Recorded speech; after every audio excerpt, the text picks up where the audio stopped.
नमस्कार, बहुत स्वागत है आपका टीएनपी न्यूज का खास कार्यक्रम हुंकार देख रहे हैं आप और मैं हूं आपके साथ कोमल शर्मा। हुंकार में आज हम फिर एक नए जनहित के मुद्दे के साथ हाजिर हैं। आज हम बात करेंगे एक ऐसी हकीकत की जो हमारे विकसित भारत की चमकती तस्वीर पर एक काला धब्बा है। छत्तीसगढ़, झारखंड और उत्तराखंड जैसे राज्यों के दुर्गम आदिवासी इलाकों में आज भी लोग जिंदगी और मौत के बीच संघर्ष कर रहे हैं, सिर्फ इसलिए क्योंकि वहां सड़कें नहीं हैं, एम्बुलेंस नहीं पहुंचती। एक तरफ हम चंद्रयान की सफलता पर तालियां बजा रहे हैं, दूसरी तरफ इन इलाकों में गर्भवती महिलाओं को टोकरी या डोली में बैठाकर कंधों पर उठाकर किलोमीटर तक अस्पताल ले जाया जा रहा है।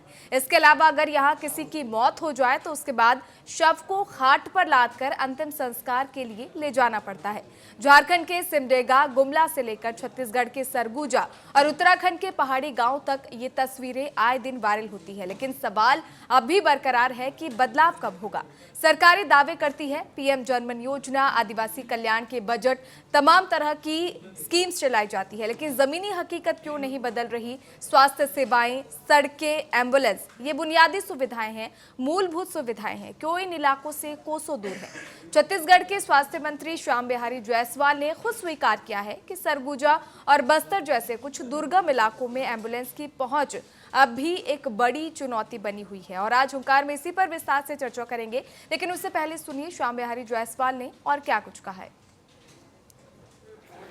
अभी ऐसे रेयर केस में कुछ बस्तर और हमारे सरगुजा के किसी एक आध क्षेत्र में ऐसी बातें हो सकती हैं, उसके लिए स्वास्थ्य विभाग जिम्मेदार नहीं है, क्योंकि जहाँ तक एम्बुलेंसेस हमारे जा सकते हैं वहाँ तक एम्बुलेंस जा रहे हैं।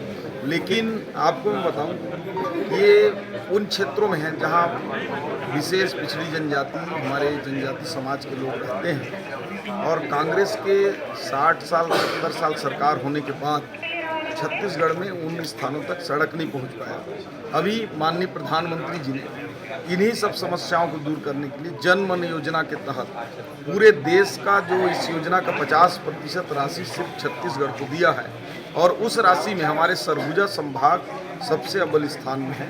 पूरे संभाग में 1000 से ऊपर ऐसे सड़कों की स्वीकृति हमको मिला है।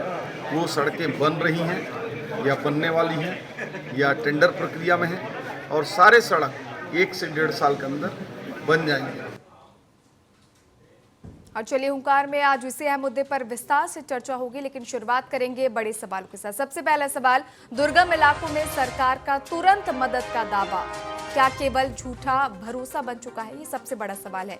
दूसरा और सबसे अहम सवाल, सरकार की योजनाएं, करोड़ों की योजनाएं, करोड़ों की स्कीम्स कागज पर तो जबरदस्त दौड़ती हुई नजर आ रही है, लेकिन ये जमीन पर कब उतरेंगी, ये सबसे अहम सवाल होगा।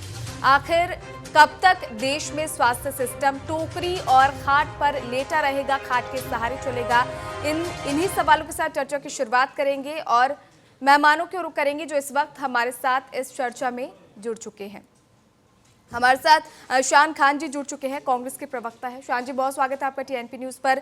और हमारे साथ प्रदीप भटनागर जी जुड़ चुके हैं, बीजेपी के वरिष्ठ नेता हैं। प्रदीप जी, बहुत स्वागत है आपका टीएनपी न्यूज पर। सबसे पहले प्रदीप जी, आपसे ही समझना चाहेंगे, करोड़ों की स्कीम सरकार चला रही है, कई बड़े प्रोजेक्ट चला रही है। आदिवासी इलाकों की अगर बात करें तो वहाँ नक्सलवाद के खात्मे को लेकर सरकार जरूर काम कर रही है, लेकिन वहाँ के विकास पर कब फोकस होगा?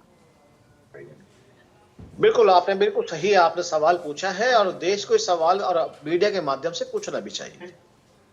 और हमें तो अच्छी बात है कि कम से कम देश दुनिया को पता तो लगेगा कि अगर सरकार अगर छत्तीसगढ़ में जीत के आई है तो किस योजनाओं पे काम करे और कैसे काम करे और छत्तीसगढ़ का क्या हाल है, क्या नहीं है।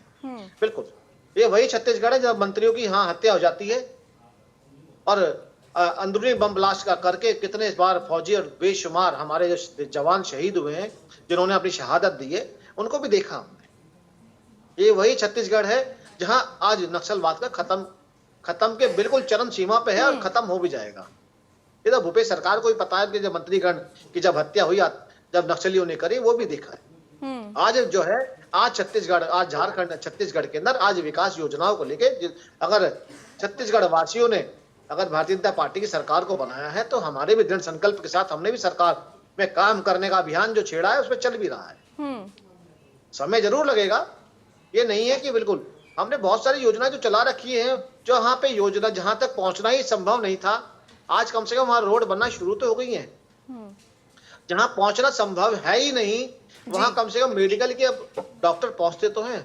और आपने जैसे बात करी अभी आपने उत्तराखंड की भी, मैं बताता हूँ हिमाचल के अंदर 2-4 गांव ऐसे भी हैं कि जिनको पहुंचने के लिए 24-24 घंटे पैदल चलना पड़ता है, तब पहुंचते हैं जी। रास्तों की बात नहीं कही। रास्ते संभवतः बनते हैं, मगर सब रास्ते किस दुर्गम रास्ते से कैसे बनने, उन चीजों को देखना होता है।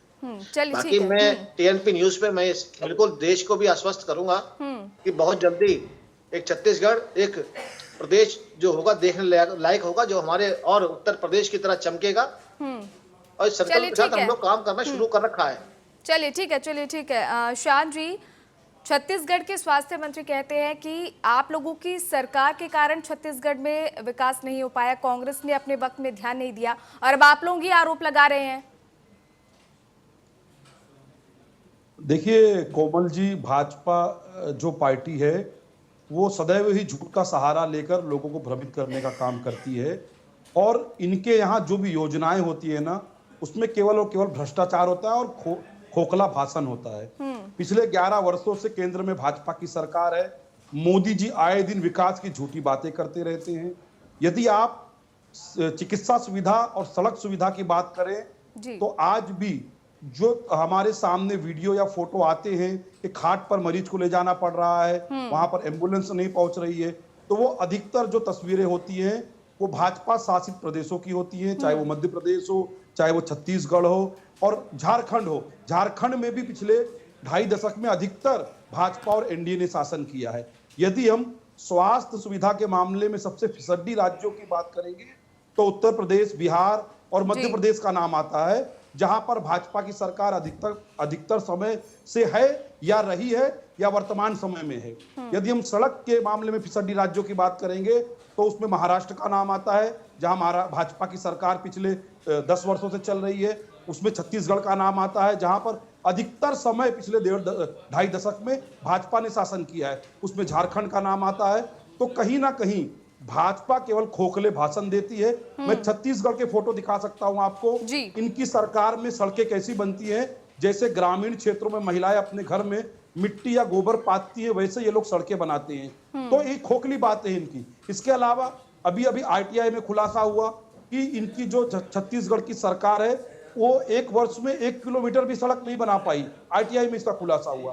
तो कहीं ना कहीं भारतीय जनता पार्टी केवल खोखले भाषण देती है, इसके अलावा इनके पास कुछ नहीं है।